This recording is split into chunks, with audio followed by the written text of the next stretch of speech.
ఆరోగ్యాభిలాషులందరికీ నా హృదయపూర్వక నమస్కారములు.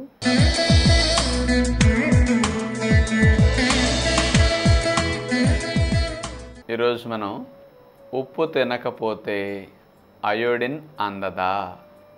చాలామంది సత్యనారాయణ రాజు ఉప్పు శాంతం మానేయమంటారు. మరి అయోడిన్ అనేది ఉప్పులోనే కదా ఉండేది, మరి ఉప్పు తినకపోతే అయోడిన్ ఎట్లా వస్తుంది, మరి అయోడిన్ అందకపోతే థైరాయిడ్ సమస్యలు రావా అని అంటూ ఉంటారు. అయోడిన్ అనేది థైరాయిడ్ గ్రంథి పనిచేయటానికి కావాలి. ఈ అయోడిన్ మిల్లీగ్రామ్స్లో అక్కర్లేదు, మైక్రోగ్రామ్స్లో సరిపోతుంది. అంత తక్కువ అయోడిన్ మన శరీరానికి అవసరం. అసలు సాల్ట్లోనే అయోడిన్ ఉంటుంది అని మీ అందరికీ అనిపిస్తూ ఉంది. వాస్తవంగా ఆ సాల్ట్లో ఏమి అయోడిన్ ఉండదు. అసలు అయోడిన్ అనేది అన్ని ఆహార పదార్థాల్లో ఉంటుంది. కూరగాయలు ఏమిటి, ఆకులు, దుంపలు, గింజలు, పండ్లు అన్నిట్లోనూ ఉంటుందన్నమాట అయోడిన్. ఏ ఆహారాలు అయోడిన్ ఉండదు అంటే కొన్ని ప్రాంతాల్లో కొన్ని నేలల్లోనే అయోడిన్ లోపం ఉన్న నేల ఉంటుందన్నమాట. ఆ నేలలో పండిన పంటల్లో అయోడిన్ లోపం రావచ్చు. అది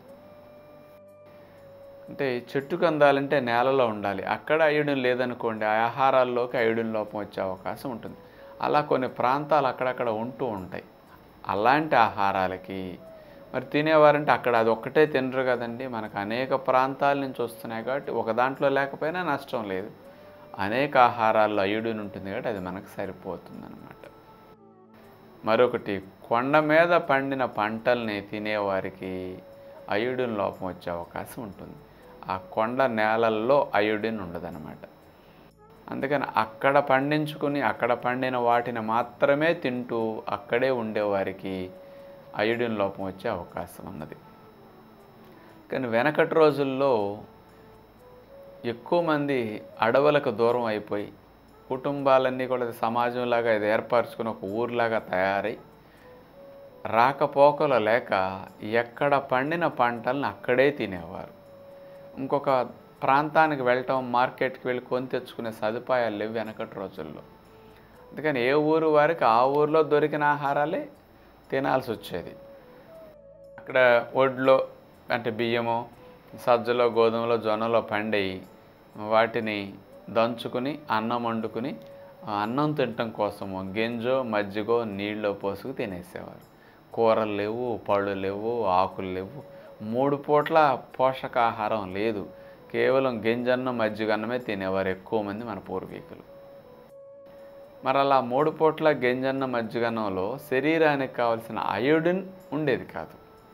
మరి గంజిలో మజ్జిగలో ఉండదు, అన్నంలో కూడా చాలా తక్కువ ఉంటుంది. ఒకవేళ ఉండకపోవచ్చు, పాలిష్ పట్టు లేకపోతే ఆ నేలలో లేకపోతే. అందుకని అలాంటి కొన్ని ప్రాంతాల వారికి అయోడిన్ లోపం రావటం గ్రహించారు. అందుకని ఇది గవర్నమెంట్ వారు ముందు జాగ్రత్త చర్యగా ఇట్లా కొన్ని ప్రాంతాలుగా అయోడిన్ లేక లోపంతో థైరాయిడ్ సమస్యలు వస్తున్నాయని గ్రహించి అందరికీ అయోడిన్ తప్పనిసరిగా అందేటట్టు చేస్తే బాగుంటుందని ఆలోచించి కామన్గా ఎందులో పెడితే అయోడిన్ తెలియకుండా వెళ్ళిపోతుంది ఆ ప్రజలుగాని ఆలోచించారు. ఏదో బియ్యం అయితే కొందరు తింటున్నారు, కొందరు తింటలా. నూనె కొందరు వాడుతున్నారు, కొందరు వాడరు. ఏదో పంచదార పిండి అయితే కొందరు వాడతారు, కొందరు వాడరు. అందరూ ప్రపంచవ్యాప్తంగా కామన్గా వాడేది ఏదో ఉంటుందా అని ఆలోచిస్తే ఉప్పు దొరికింది. ఇంకా ఏ ఊరిలో ఉన్నా గింజన్న మజ్జిగన్న తినేవారైనా సిటీల్లో ఉన్నవారైనా కామన్గా ప్రపంచవ్యాప్తంగా వాడేది ఉప్పు. అందుకని దాని పేరే కామన్ సాల్ట్ అని వచ్చిందనమాట. ఆ సాల్ట్లోకి తీసుకెళ్ళి ఈ అయోడిన్ని కలిపేశారు. అందుకని మీరు సాల్ట్ కొనుక్కున్నప్పుడు అందులో తెలియకుండా అయోడిన్ మీకు వెళ్ళిపోతుంది. అయోడిన్ కావాలని కొనుక్కోరు, మీరు సాల్ట్ కావాలని కొనుక్కుంటున్నారు. మీకు తెలియకుండా అయోడిన్ వెళ్ళిపోతుంది అనమాట. అందుకని సాల్ట్లో అయోడిన్ ఉంది అనుకుంటున్నారు, సాల్ట్లో అయోడిన్ పెట్టారు. అందుకని ఆ లోపం మీకు పోతుందన్న ఉద్దేశంతో గవర్నమెంట్ చేసిన మంచి పని అన్నమాట. సరే, సుమారుగా మీరు 15 సంవత్సరాల నుంచి ఎక్కువ మంది చూస్తే అయోడైజ్డ్ సాల్ట్నే వాడుతున్నారు. మరి అందరూ అయోడైజ్డ్ సాల్టే వాడుతున్నారు కదా, టీవీల్లో ప్రచారం గవర్నమెంట్ చేయబట్టి, ఇంకా వాళ్ళు చెప్పుకోబట్టి, డాక్టర్లు చెప్పబట్టి అయోడైజ్డ్ సాల్టే వాడుతున్నారు. మరి అయోడైజ్డ్ సాల్ట్ వాడినప్పటికీ మరి థైరాయిడ్ సమస్యలు చూడండి 15 సంవత్సరాల నుంచి బాగా తగ్గిపోయాయి. ఎంత మంచి ఫలితం వచ్చిందో. అందుకని అసలు ఎవరికీ థైరాయిడ్ సమస్యలే ఉండట్లేదు ఈ మధ్య. అంత ఆరోగ్యంగా హెల్తీగా ఈ గ్రంథి బాగా పనిచేస్తున్నది. ఏమంటారు దీనికి మీరు? మరి మీరు అందరూ అయోడిన్ వాడుతున్నారు కదా, మరి థైరాయిడ్ సమస్యలు ఎందుకు వస్తున్నాయి? ఒక్కసారన్నా వెనక్కి తిరిగి ఆలోచించరా? అయోడిన్ తినకపోతే థైరాయిడ్ సమస్యలు వస్తాయి అన్నారు, మరి తినే వాళ్ళకే వస్తున్నాయి కదా. మీకు అయోడిన్ చాలక థైరాయిడ్ సమస్యలు రావట్లేదు. థైరాయిడ్ గ్రంథి పనిచేయాలి అంటే అయోడిన్ కావాలి. అయోడిన్ ఒక్కటే కాదు, ఇంకా చాలా కావాలి దానికి. మంచిగా మాంసకృత్తులు కావాలి, అలాగే పోషక పదార్థాలు మంచిగా కావాలి హార్మోన్స్ తయారవ్వాలంటే. మీరు అయోడిన్ ఒక్కటి అందించేసి థైరాయిడ్ గ్రంథిని పనిచేయమంటే అది ఎట్లా పనిచేస్తుంది? ఏదో వంటల్లో ఉప్పు ఒక్కటే వేసేసి రుచి రారా అంటే రాదు. ఒక ఉప్పుకి రుచి వస్తుంది కానీ కొంత వస్తుంది. దానికి కొంచెం పులుపు వేయాలి, కొంచెం కారం వేయాలి, కొంత మసాలా వేయాలి, అప్పుడు రుచి అంటే వస్తుంది. అన్నీ కలవాలి అక్కడ రుచి రావాలి అంటే. ఇక్కడ కూడా అంతే. కానీ థైరాయిడ్ గ్రంథి పనిచేయాలంటే అయోడిన్ కావాలి, ఇతర మాంసకృతులు పోషక విలువలు కూడా బాగా కావాలి. మనం అయోడిన్ అందించి మిగతా వాటిని అందించట్లేదు. అందుకని రోజుకి థైరాయిడ్ సమస్యలు పెరిగిపోతూ ఉన్నాయి. ఇంతంత పిల్లలకు కూడా థైరాయిడ్ సమస్యలు ఈరోజు చూస్తే జీవితాంతం మాత్ర వేసుకోవాలి. ఎందుకు? జీవితాంతం మనం మారవయ్యా. పూరీ దోశ ఇడ్లీ పెసరట్టు ఎప్పటికీ మానేది లేదు. అది ఒక మన సిలబస్ కదా, రెగ్యులర్గా సిలబస్ ఫాలో అవ్వాలి.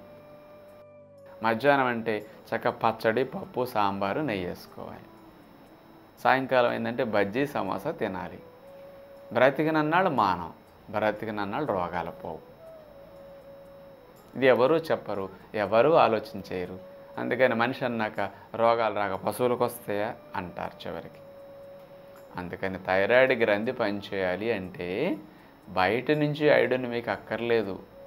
గింజన్నం, మజ్జిగన్నం మాత్రమే తిని జీవించేవారు మీరైతే అప్పుడు వేసుకోండి అయోడైజ్డ్ సాల్ట్. అది కరెక్ట్. అలా కాకుండా మీరు కూరలో, ఆకుకూరలో, పండ్లో, జ్యూసులో, గింజలో ఏమన్నా ఇట్లాంటివి తింటున్నారు అంటే వీటన్నిటిలో వచ్చే అయోడిన్ చాలా చాలా ఎక్కువ ఉంటుంది. మనకి అవసరానికి మించి వెళుతూ ఉంటుంది. అందుకని అసలు ఎవ్వరూ అయోడైజ్డ్ సాల్ట్ వాడాల్సిన అవసరం కొద్దిగా కూడా లేదు.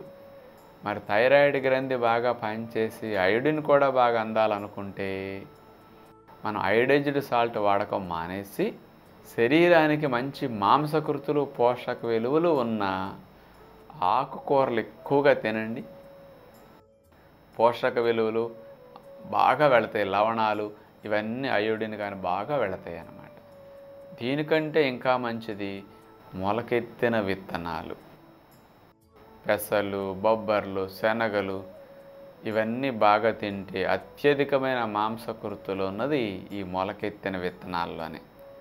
ఇక నేను ఇలా చెప్తే మీరు అంటారు ఈ సత్యనారాయణ అది పని పాటలేదు, అరిగిపోయిన టేబుల్ రికార్డు లాగా ఎంతసేపు గింజలు తిను అంటాడు అనొచ్చు. మరి అన్నిటికంటే నెంబర్ 1 ఏదో దాన్ని ఎక్కువగా చెప్పుకుంటారు తప్ప పనికిరాని వాటిని ఎందుకు చెప్పుకుంటారండి? చెప్పండి. పనికిరానివన్నీ, లాభం లేనివన్నీ అందరికీ తెలుసు తింటాం. మరి దాన్ని ఇంక నేనెందుకు చెప్పాలి?